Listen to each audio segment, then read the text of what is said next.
Hi, thank you for joining us for this edition of the Claville Report, where we talk about law, policy, and politics.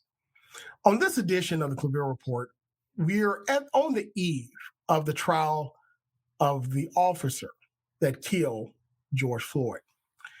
Now, before last year, 2020, no one knew from a large scale who George Floyd was.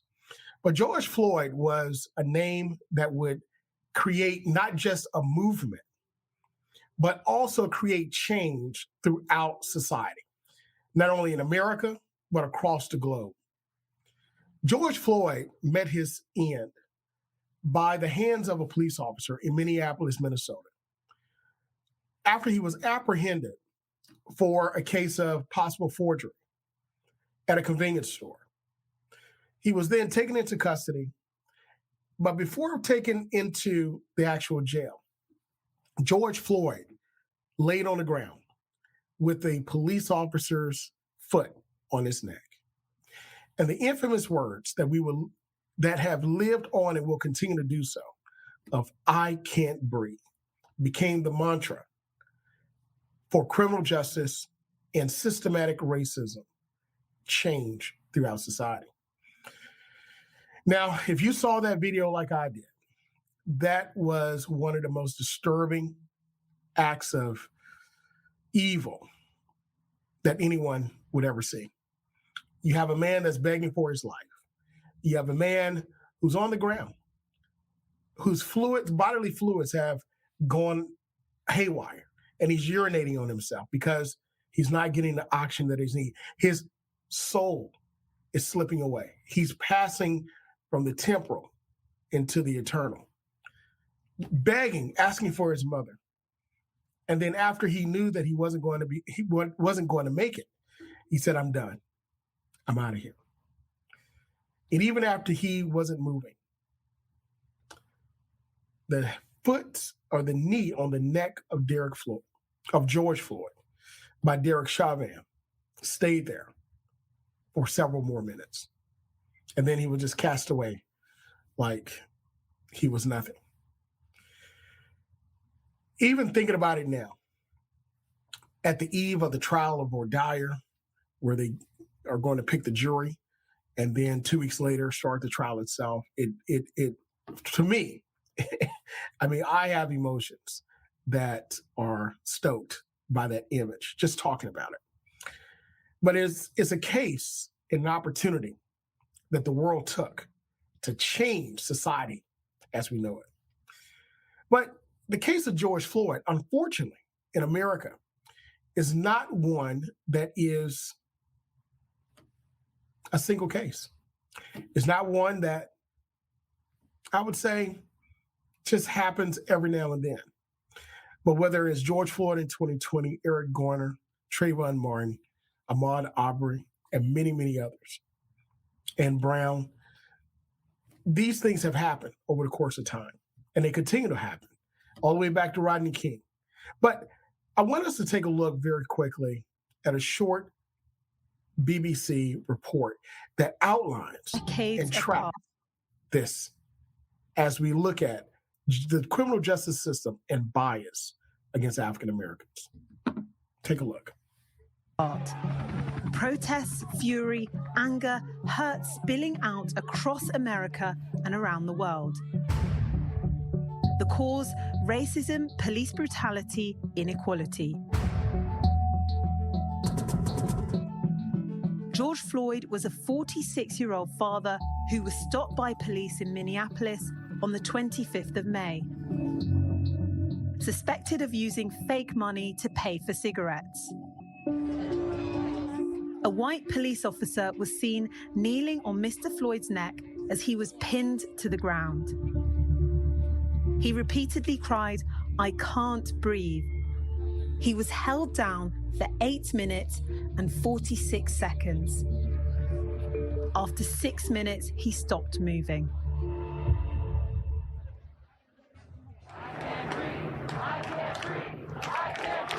George Floyd's death has echoes of many others. Trayvon Martin was shot and killed by a man in Sanford, Florida, as he walked alone one evening. George Zimmerman was eventually charged but found not guilty. The acquittal led to public outrage and the beginning of the Black Lives Matter movement. 18-year-old Michael Brown was fatally shot by police in Ferguson. Eric Garner was choked by a police officer. His dying words were, "I can't breathe." And there are more.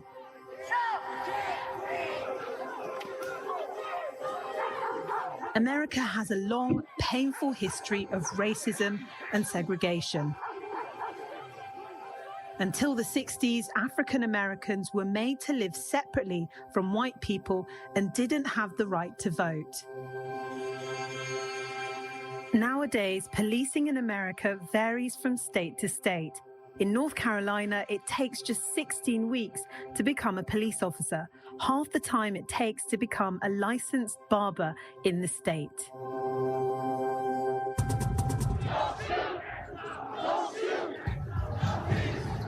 Racism and inadequate training in a country awash with guns are a toxic mix. But in America now, the fight for justice, liberty, and equality has spread across the world and has become everyone's. So as you can see, and again, watching that video, just to me, it solicits emotions that are deep inside of me. And when we look at the historical side of it, we see that this is not one case. This is something that happens over and over and over and over and over again. So what's the root of this? Why do we have the racial divide in our criminal justice system? I want us to take a look quickly at a poll that was printed and published in several outlets. And for me, I got it from thehill.com, which is where I consume a lot of my information regarding public policy.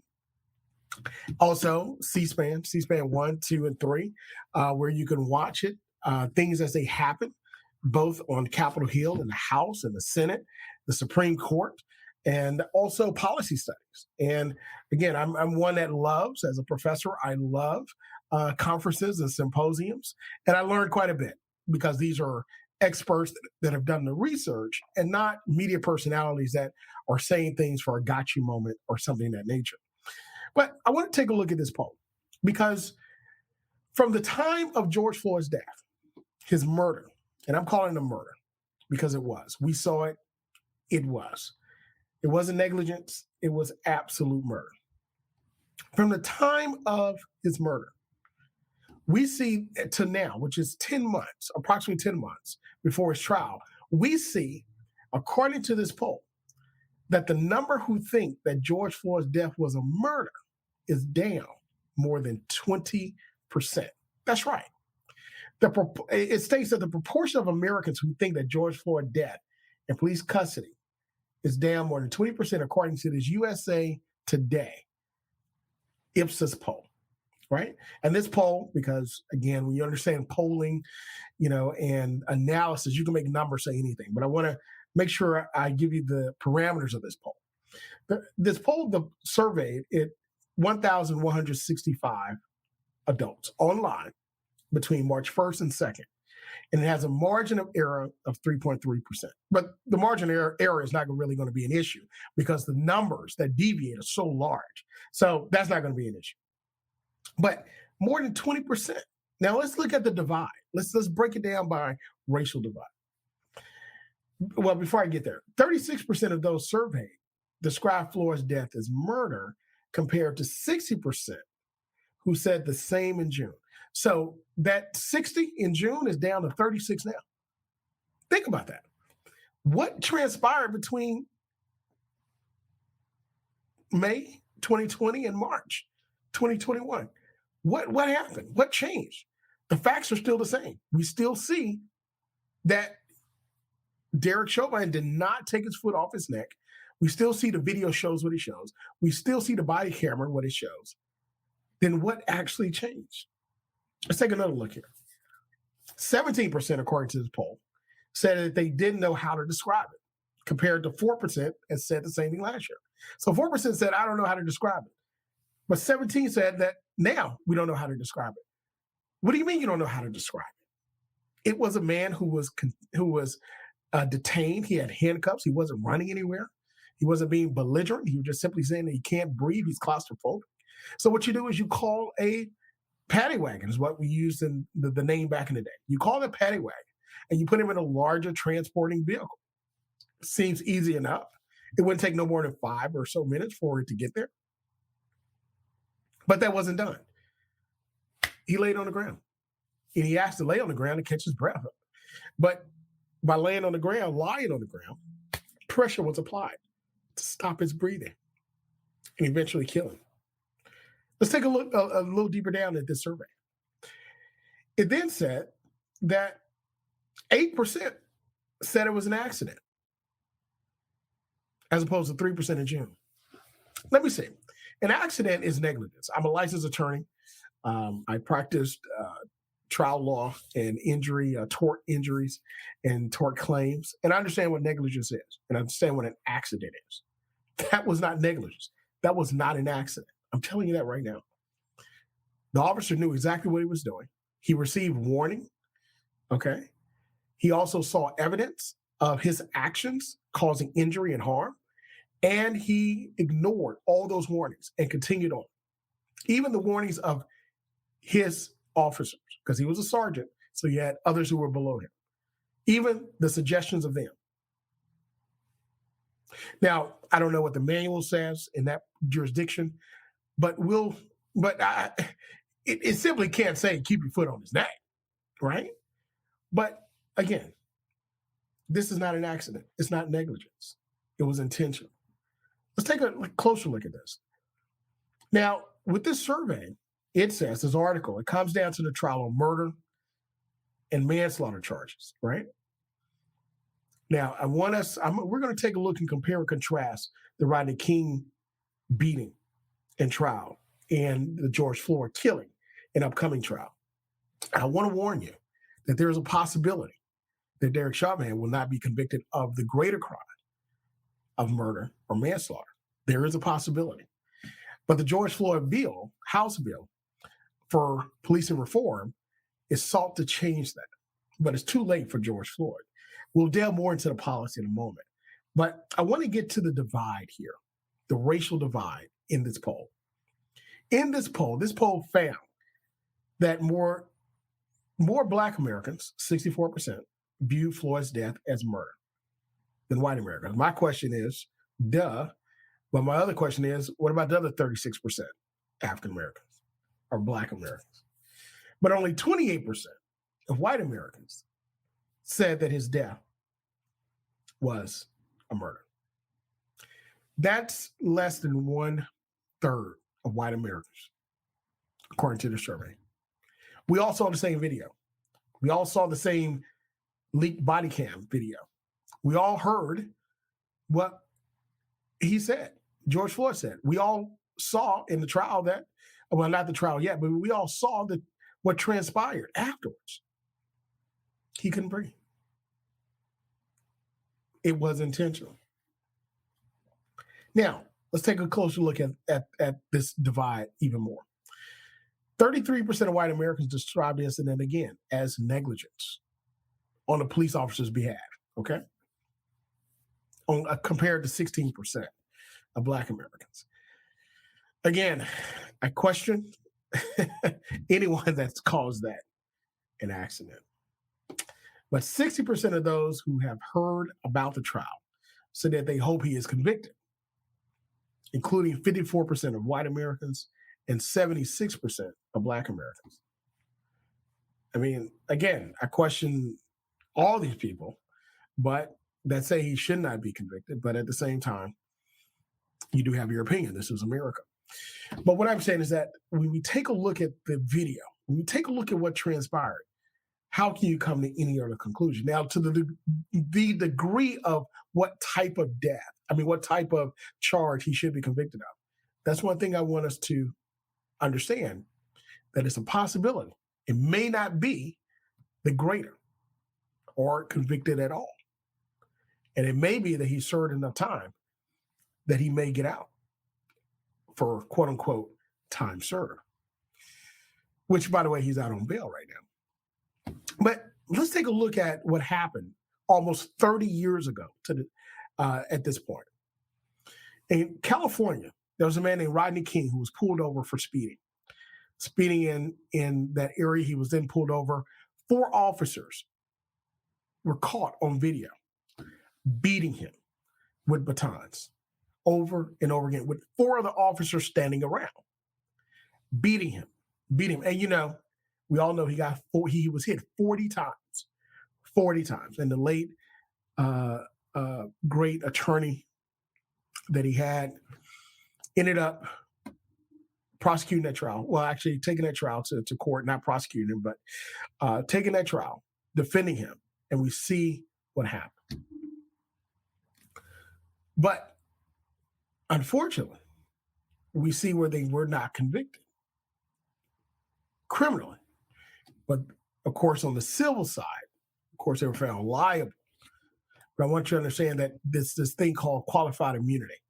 And when you act under the color of law, you can bring a suit on a governmental actor, acting on the color of law. In this case, a police officer. It's called a 1983 claim. But what shields the officer from criminal charges is what we call qualified immunity.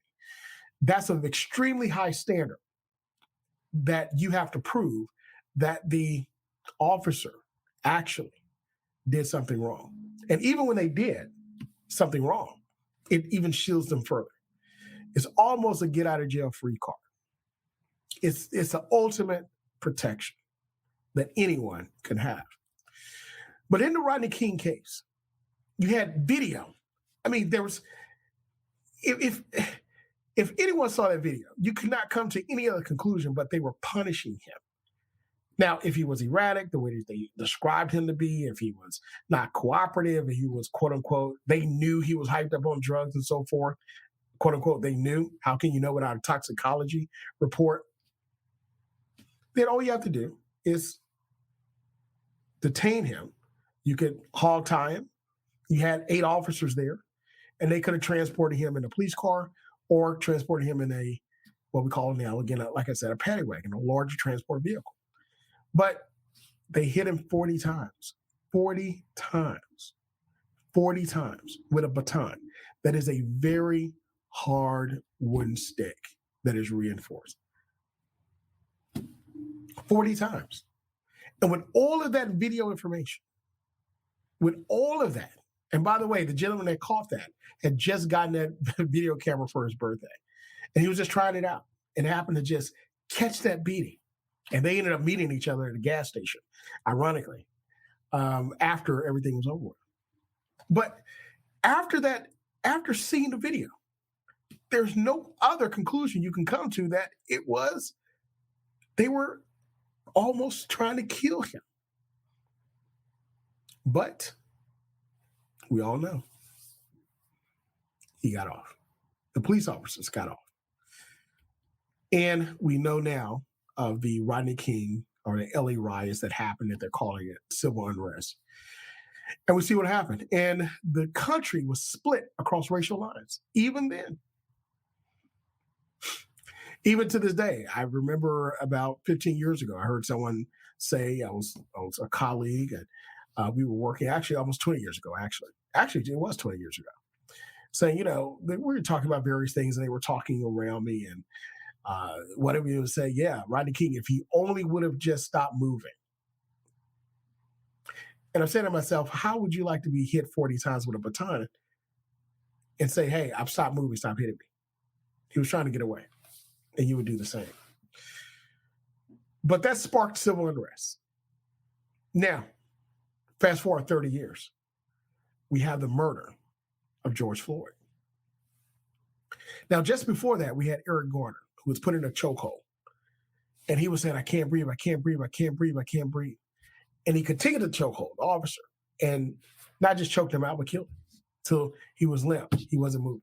We all saw it. So now we have George Floyd in Minneapolis, who's detained. and there's a foot on his neck. And that foot on his neck for 8 minutes and 46 seconds. Even after he had died. He had died about 6 minutes into his officer, the former officer's knee into his neck. He cut off his windpipe. Urine was running down the street. But still, he kept his foot on his neck. He had no life, but he kept his foot on his neck. I'll talk about that foot on the neck toward the end because it means so much more than what it did at that moment. But during that time period, after we saw that video, another civil uprising and unrest started. And why it started, it not just started in Minneapolis, but it started across the country. It started across the world. And it continued to move under the mantra of I Can't Breathe, Black Lives Matter movement, started bringing to the forefront, again, systematic racism that Black people have been enduring, not just in America, but also across the world. A reckoning with systematic racism caused by the conquest of European colonialism, whether it be slavery, whether it be the caste system, whether it be laws and public policy that limit Black peoples in nations that are indigenous there or those that are brought there from achieving upward mobility. It's a reckoning with those oppressive policies. So now we have the impending trial that's coming. The impending trial itself is one that the Attorney General, Keith Ellison, who is a former U.S. Congressman representing that area of Minneapolis, understands that it's going to be hard to prove. It's going to be hard to try because of the protectionisms that we give to our public service workers, more specifically police officers.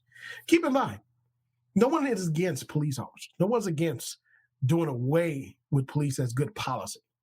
You're going to have bad actors in society. But what we are against are bad actors that are not identified, given the opportunity to remediate and amend for their wrongs. Again, I believe that we all deserve a second chance.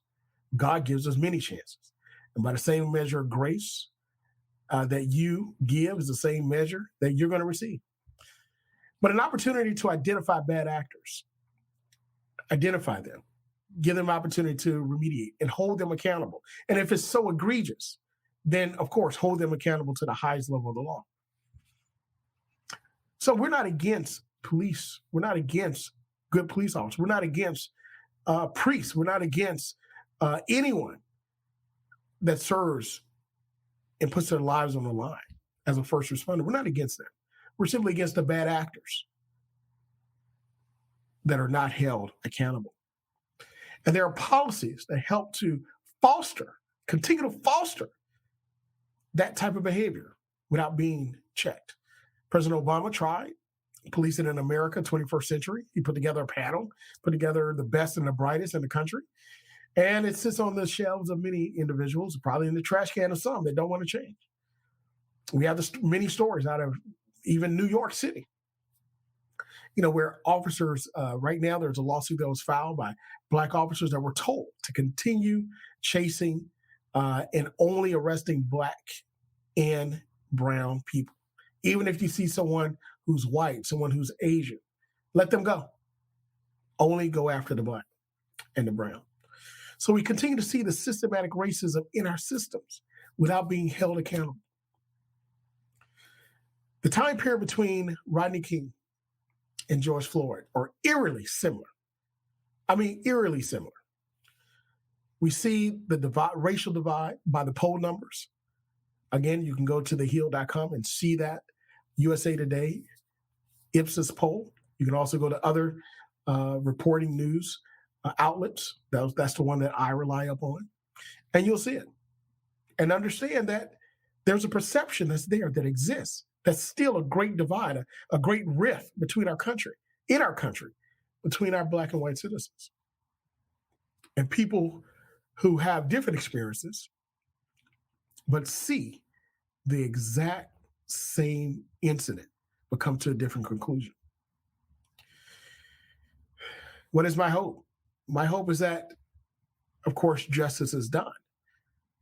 But I can hope all I want. You can hope all you want. But we have to take action.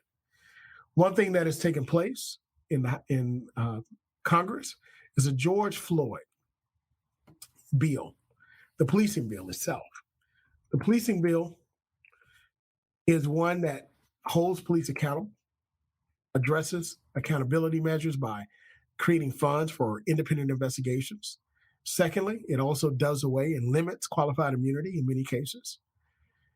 And finally, it also addresses these very hard issues as it relates to communities in police. This is something that's been needed. This is something that we've also tried. The question is, will we finally make the change? But change can only come if we are honest with ourselves as a nation and say that we fail some people. We fail the least of us, and not least in the matter of humanity, but least in the matter of opportunities. And we have to correct that. But it takes the ability for people to look in the mirror and be honest with themselves. You have to be truly honest with yourself when dealing with these issues. But honesty takes courage, because courage means that there are obstacles in the way that you understand can limit you, that you understand can stop you, and you understand can even destroy you. But still, you have the courage to continue, knowing that the odds are against you. 10 months ago, a man by the name of George Floyd that nobody really knew, clearly not across the country and the world as we know him today, was stopped, detained, chastised, and then murdered. It was an incident that will forever live in the psyche of our country. It's an incident and a murder like Emmett Till. The country saw it, and they realized that they needed to change. Emmett Till was a long time ago. Many people are not alive when Emmett Till was murdered. But we're alive now when we saw the murder of George Floyd. We're alive now when we saw the civil unrest and uprisings that took place in Minneapolis, Minnesota, that took place across the U.S., that took place across the world. We're alive now when there are many that understand that the protections that police officers have when they are acting bad, and anyone acting under the color of law, are hard to overcome when holding someone accountable. We're alive now when there is a police reform bill bearing the name of George Floyd that will help us to start to chip away at protections that give bad actors, again, bad actors, a shield from any type of accountability. We're alive right now as we reckon with our systematic racism. The knee on the neck of George Floyd did not just represent his death, but it also represents the knees on the necks of our Black and brown people who have been saying for decades and centuries, I can't breathe. We're alive now where we can say, we can take the knee off of the necks of our people and finally have the opportunity to breathe. Thank you for joining us for this edition of the Claville Report, where we talk about law, policy, and politics. We'll see you next time.